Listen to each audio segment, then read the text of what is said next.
Shalom, shalom, bien-aimés, j'espère que vous vous portez bien. Bienvenue dans nos capsules hebdomadaires. Un proverbe par jour éloigne la folie pour toujours. Alors que la semaine dernière, c'était la journée internationale des droits des femmes, un passage de l'Ecclésiaste que j'aimerais vous partager parce que c'est un passage qui m'a toujours intriguée par le passé, mais j'aimerais qu'aujourd'hui, par la grâce de Dieu, nous puissions un peu mieux comprendre ce que signifie ce passage, le placer dans son contexte. Et c'est nul autre le passage dans Ecclésiaste, le chapitre 7, le verset 28 que je vais vous lire.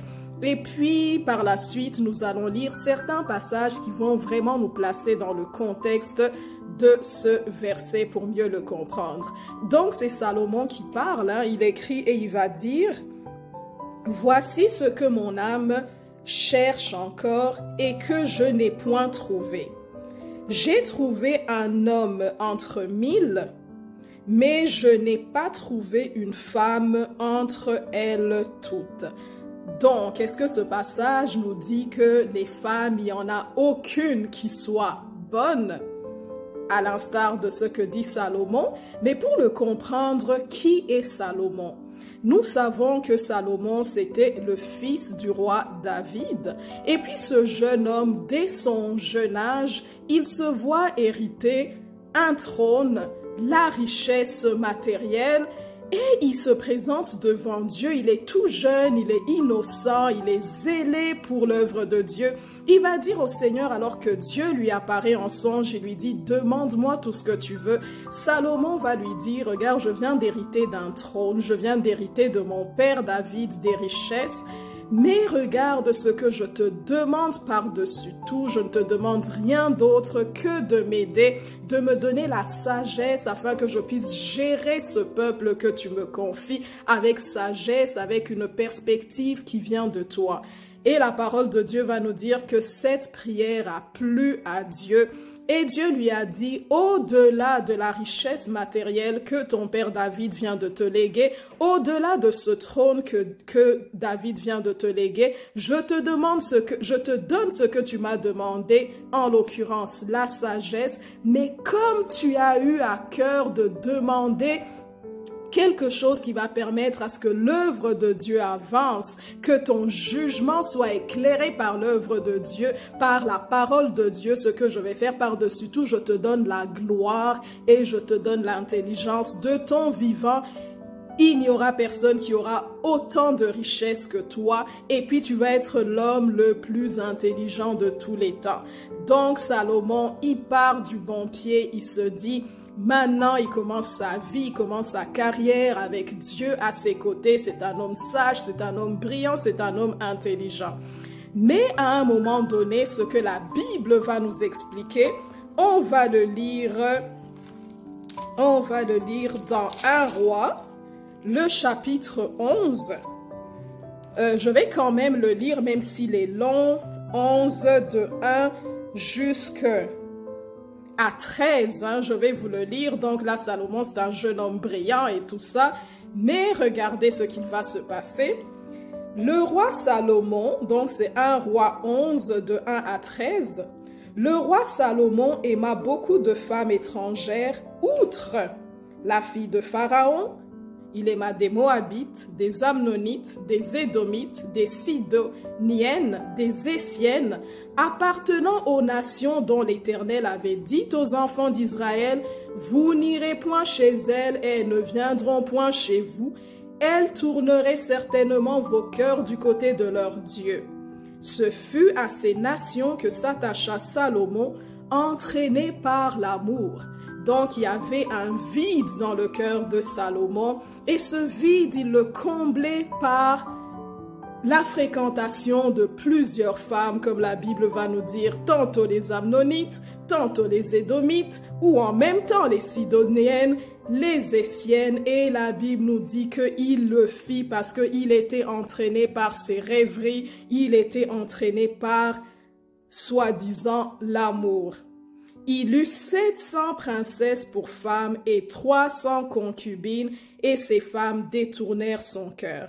À l'époque de la vieillesse de Salomon, ces femmes inclinèrent son cœur vers d'autres dieux, et son cœur ne fut point tout entier à l'Éternel son Dieu, comme l'avait été le cœur de David son père.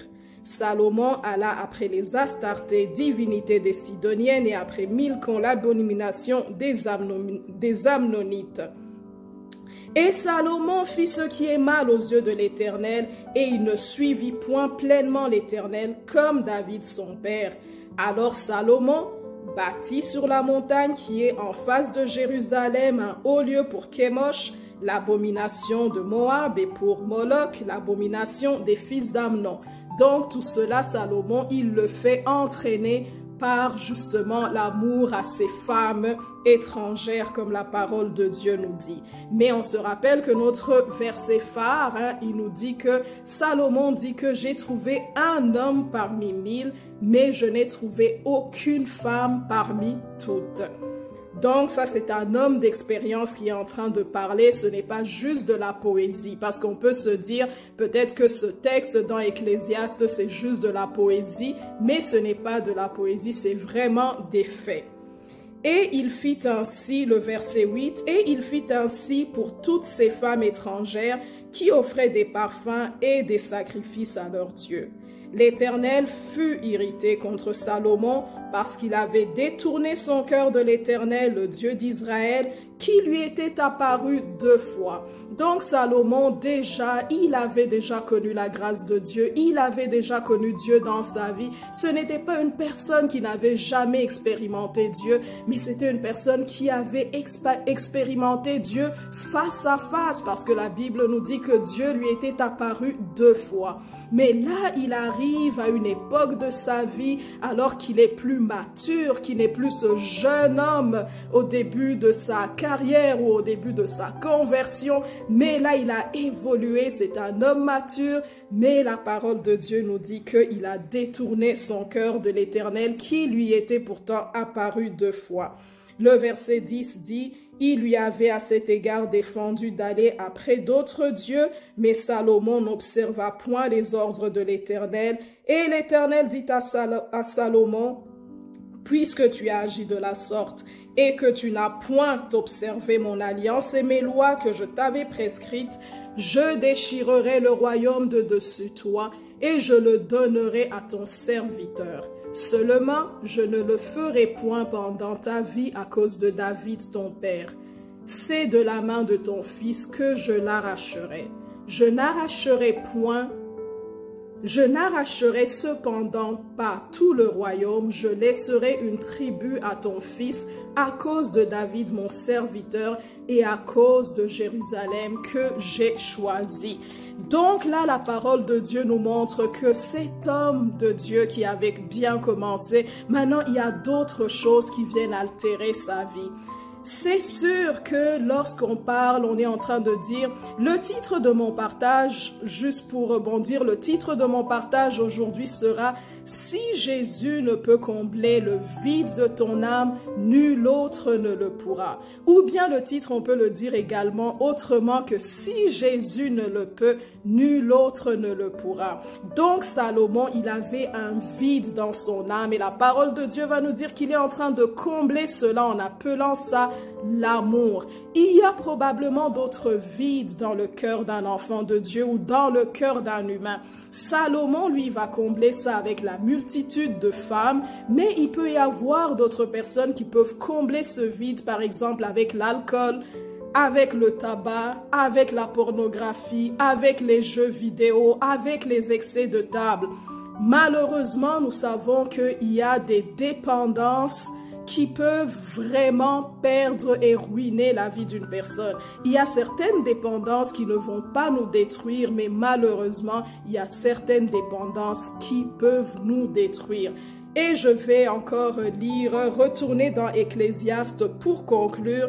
Ecclésiaste, si on veut lire le texte dans son contexte, ce verset de Ecclésiaste 7, 28, si on veut le replacer dans son contexte et comprendre ce que Salomon a voulu dire en disant que j'ai trouvé un homme parmi 1000 et aucune femme parmi toutes, est-ce que cet homme, ce seul homme parmi 1000, est-ce que c'était son père qui avait été un modèle pour lui? Est-ce que c'était le roi David qui était ce modèle pour Salomon et qu'il va dire aujourd'hui, j'ai trouvé un homme parmi mille, un homme qui a gardé la crainte de l'Éternel jusqu'à la fin? Peut-être. Mais la parole de Dieu ne nous permet pas de dire si c'est cela ou non. Mais quand même, il va dire, mais je n'ai trouvé aucune femme parmi toutes. Qu'est-ce qu'il veut dire? Ce qu'on peut lire à partir de, pour mieux le comprendre, on peut lire à partir du verset 25 qui va dire, je me suis appliqué dans mon cœur à connaître, à sonder et à chercher la sagesse et la raison des choses et à connaître la folie de la méchanceté et la stupidité de la sottise. Et j'ai trouvé plus amère que la mort la femme dont le cœur est un piège et un filet et dont les mains sont des liens. Donc Salomon, il était lié par cet amour, entre guillemets, à l'égard de plusieurs femmes. Celui qui est agréable à Dieu lui échappe, mais le pécheur est pris par elle. Voici ce que j'ai trouvé, dit l'Ecclésiaste, en examinant les choses une à une pour en saisir la raison. Voici ce que mon âme cherche encore et que je n'ai point trouvé. J'ai trouvé un homme entre mille, mais je n'ai pas trouvé une femme entre elles toutes. Seulement, voici ce que j'ai trouvé, c'est que Dieu a fait les hommes droits, mais ils ont cherché beaucoup de détours. Aujourd'hui, dans un proverbe par jour, ce n'est pas un message de condamnation, mais c'est un message qui dit il y a de l'espoir. Jésus peut changer, venir combler le vide dans le cœur d'un enfant de Dieu, changer, combler le vide dans le cœur d'un être humain, parce que peut-être que nous allons être emportés par nos rêveries, essayer de combler le vide par l'alcool, essayer de combler le vide par la drogue, essayer de combler le vide par toute chose, toute substance qui peut nous perdre. Et malheureusement, lorsqu'on s'adonne à ce genre de substance, lorsqu'on s'adonne à ce genre de rêverie, tôt ou tard, ça va finir par nous détruire, ça va finir par détruire notre destinée, ça va finir par nous nuire, qu'on le veuille ou pas.